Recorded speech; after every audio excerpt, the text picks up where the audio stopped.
Everyone, welcome to my channel JQ chemistry educator. आपको मेरे channel पे बहुत बहुत वेलकम। आपको एक बहुत इम्पोर्टेंट अपडेट देनी थी स्कॉलरशिप से रिलेटेड। तो जो महाराज सिंह कॉलेज है वहाँ पे एक स्कॉलरशिप है जो कि आई है।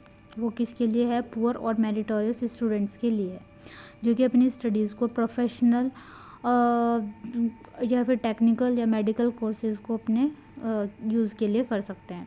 तो ये जो बाबा इंद्र सेन चंद्रकांत अग्रवाल स्कॉलरशिप है, इसका स्कॉलरशिप एप्लीकेशन फॉर्म आपको सबमिट करना होगा। अब इसका क्या फॉर्मेट है, क्या क्या आपको फिल करना है, वो सारा हम डिस्कस करेंगे इस वीडियो में। जो महाराज सिंह कॉलेज है वहाँ पे बाबा इंद्र सेन, यहाँ पे आपको अपनी फ़ोटो पेस्ट करनी है जैसा कि आपको दिख रहा है, और यहाँ पे अपने आपको फ़ोटो पेस्ट करनी है। ठीक है, यहाँ पे जो अमाउंट मिलने वाला है आपको स्कॉलरशिप का वो है 75,000 पर एनम। ये जो होगा वो 1 ईयर के लिए होगा। ठीक है, कैंडिडेट जो है वो अप्लाई कर सकते हैं। आप इसके लिए बाद में भी अप्लाई कर सकते हैं, ये नहीं कि बस इसी बार हो जाएगा। ठीक है, उसके बाद जो प्रोसीजर है वो आपको ये है कि जो एप्लीकेशन है वो आपको सबमिट करनी होगी प्रिंसिपल को MS कॉलेज के। इसमें आपको अपना name of the student block letter में देना होगा, फादर्स नेम, फादर्स का ऑक्यूपेशन, कि आपके फादर क्या ऑक्यूपेशन करते हैं, फादर्स एनुअल की इनकम कितने है। उसके बाद आपको अपना प्रेजेंट एड्रेस जो है और कोरस्पॉन्ड एड्रेस जहाँ पे आप रहते हैं या आपका जो भी एड्रेस है, उसके बाद यहीं पे आपको अपना टेलीफोन नंबर, मोबाइल नंबर, उसके बाद आता है आपका परमानेंट एड्रेस जो है वो आपको यहाँ पे देना होगा। उसके बाद 6 पॉइंट जो होता है वो है कि नेम ऑफ द कॉलेज या institution where the students intend to study और स्टडिंग। जिस कॉलेज में आपको एडमिशन लेना है या आप स्टडी कर रहे हैं, मतलब आपने स्टडी एडमिशन ले चुके, उस कॉलेज का आपको इंस्टीट्यूशन का नेम जो है वो यहाँ पे मेंशन करना होगा। उसके बाद 7 पॉइंट में आपको एनुअल फ़ीस, जो आपकी एनुअल फ़ीस है वो रुपीज़ में आपको यहाँ पे जो आपने फ़ीस पेड कर दी है या आपको पे करनी है, अभी भी आपने पे नहीं किया है, पेंडिंग है, पूरा फ़ीस स्ट्रक्चर आपको उसका फ़ोटोकॉपी करके इस फॉर्म के साथ आपको अटैच करना होगा और लिखना होगा कि हाँ आपने कर दिया है यस, और नहीं किया है तो आप नो पे टिक करेंगे। ठीक है, ऐसा आप कर ही देना अपना जो भी फ़ी का स्ट्रक्चर होगा। उसके बाद 8 पॉइंट में है कि name of the course in which the student is studying. आप किस कोर्स के लिए अप्लाई किया है या आप किस कोर्स को अप्लाई करना चाहते हैं या आपने ले लिया है एडमिशन। ठीक है, जो भी कोर्स है वो आपको यहाँ पे मेंशन करना बहुत इंपॉर्टेंट है। ठीक है, फिर उसके बाद हम चलते हैं, आपको एडमिशन स्लिप जो है कॉलेज की वो लगानी है आपको। ठीक है, जो ड्यूरेशन है इस कोर्स की, आपके कोर्स अपना 1 ईयर है, 2 ईयर है, जितने भी ईयर का है आपका कोर्स का ड्यूरेशन 6 मंथ्स का भी हो सकता है, क्योंकि अगर ठीक है तो आपको यहाँ पे वो मेंशन करना होगा।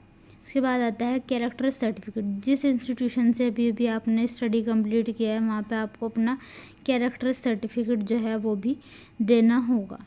आप एम्प्लॉय तो नहीं है, आप कहीं काम तो नहीं करते हैं। 12 पॉइंट आपको ये कहता है कि आर यू एम्प्लॉयड समवेयर, आप कहीं काम तो नहीं करते हैं, तो आपको ये भी मेंशन करना होगा।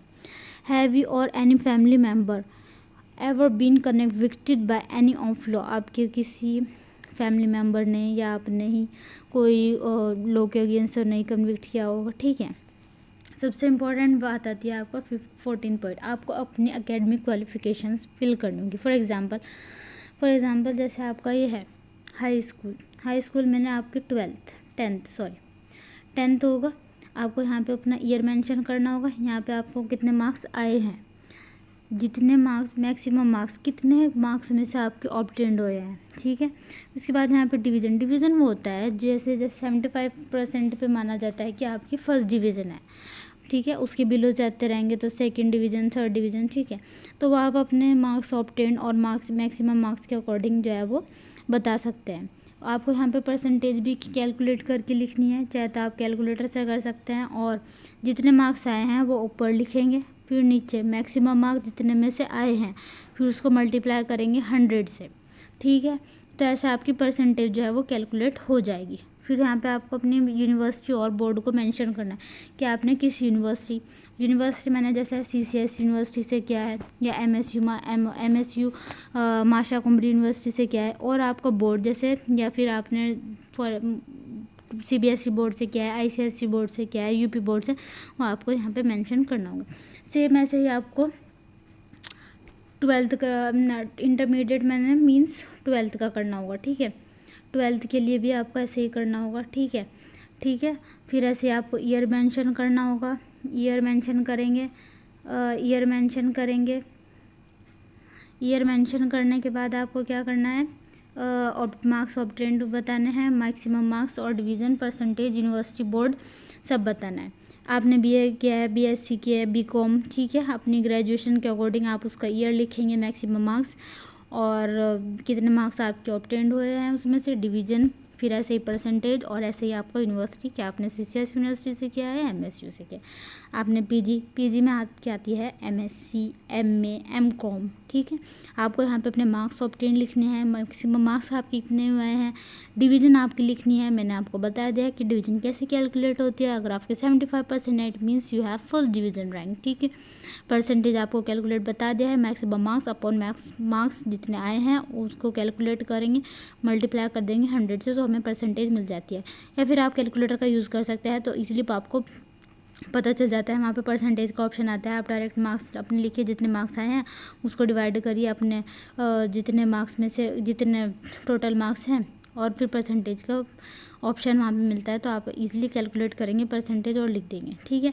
आप टेक्निकल बैकग्राउंड से तो नहीं है, आपने कोई टेक्निकल कोर्स तो नहीं किया है, उसकी year marks same as it is रहेगा सब कुछ, या फिर आपने कोई एनी अदर क्वालिफिकेशन की है, ठीक है। सब कुछ बहुत अच्छे से देख लेंगे।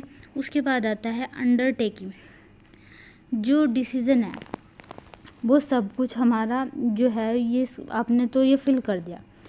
अब जो डिसीज़न होगा वो स्कॉलरशिप कमेटी ही डिसाइड करेगी। जब आपने ये दे दिया, वहाँ पे सबमिट कर दिया, अब फाइनल डिसीज़न जो होगा वो आपका स्कॉलरशिप कमेटी करेगी कि आपको स्कॉलरशिप मिलनी चाहिए या नहीं, आप उसकी कैपेबल हों या नहीं, ठीक है। उसके बाद क्या यहाँ पे आता है, फादर का सिग्नेचर। आप यहाँ पे अपने फादर सिग्नेचर कराएंगे, डेट लिखेंगे, डेट मेंशन करेंगे, और प्लेस, क्या आपने कोई भी प्लेस जहाँ आपका जो यहाँ पे रहते हैं वही प्लेस लिख दो, कोई वो नहीं। और यहाँ पे आता है आपका स्टूडेंट सिग्नेचर, ठीक है। सबसे इम्पोर्टेंट बात है, इस फॉर्म को सबमिशन करते हुए आपको कोई फीस नहीं देनी है, इट्स फ्री ऑफ कॉस्ट, ठीक है। ये देख लो, ये फिर फ्री ऑफ कॉस्ट है, तो आपको कोई नहीं देनी है। अब इसकी फ़ोटोकॉपी भी एक्सेप्ट हो सकती है, ठीक है। जैसे आप प्रिंसिपल को जाएंगे तो आप इस फॉर्म की फ़ोटोकॉपी निकलवाएंगे, इससे रिलेटेड जो भी डॉक्यूमेंट अटैच करना है, जैसे आपने 10th किया है, 12th किया है, और कैरेक्टर सर्टिफिकेट सब कुछ देना होगा। और सबसे इम्पॉर्टेंट चीज़, आपके पास अभी का करंट फाइनेंशियल ईयर होना चाहिए। देखो, बहुत ध्यान रखना है इनकम सर्टिफिकेट का, क्योंकि उसकी जो है वैलिडिटी 3 इयर्स की होती है। तो आपको बहुत इम्पॉर्टेंट चीज़ है कि आप अपना इनकम सर्टिफिकेट बहुत ध्यान से देखें कि वो वैलिड है या नहीं है, ठीक है। आपकी हाई स्कूल यानी कि 12th की मार्कशीट, आपकी 12th की मार्कशीट, इनकम सर्टिफिकेट और कैरेक्टर सर्टिफिकेट। कैरेक्टर सर्टिफिकेट आपका वहीं से इशू होता है जहाँ से आपने लास्ट अपना जो है स्टडी कंप्लीट किया होगा, वहाँ से आपको मिला होगा कैरेक्टर सर्टिफिकेट, आप उसे अटैच करेंगे। और अगर आपको जो है वो, उसके अलावा आप इस फॉर्म को जो सबमिट करेंगे, ये जो वेबसाइट का लिंक दिया हुआ है ना, https://mscollege.srsaharanpur.com, ठीक है, आप यहाँ पे भी करेंगे। उसके बाद आप कांटेक्ट कर सकते हैं। आपको कोई भी क्वायरी आ रही है, मिस्टर प्रदीप कुमार, ठीक है, आप इनको कांटेक्ट कीजिए स्कॉलरशिप से रिलेटेड कि आपको क्या प्रोसीजर रहेगा, क्या क्या क्या सबमिशन करना पड़ेगा, सब कुछ आपको मिलेगा। उनका फ़ोन नंबर भी अवेलेबल है 6397 ओके। सो ये सब अपडेट थी आपकी इससे रिलेटेड, ठीक है। अब इसकी सबसे इम्पॉर्टेंट बात है, देखो यहाँ पे क्लियरली मेंशन है कि जो इसकी लास्ट अपडेट है, लेटेस्ट डेट है वो 15 अक्टूबर है। तो आप जल्दी से जल्दी इस फॉर्म के लिए अप्लाई किए और अवेल कीजिए स्कॉलरशिप। अगर आपको कोई भी क्वेरी हो, कोई भी डाउट हो related to scholarship, you can contact to mister Pradeep Kumar, जैसे अभी मैंने आपको नंबर कॉन्टैक्ट बताया। और अगर कोई भी डाउट आता है तो आप कमेंट सेक्शन में पूछ सकते हैं इस फॉर्म को सबमिट करने के लिए, ओके। सो यही था आज की अपडेट के लिए। सो ये रहा आपका स्कॉलरशिप फॉर्म कंप्लीट।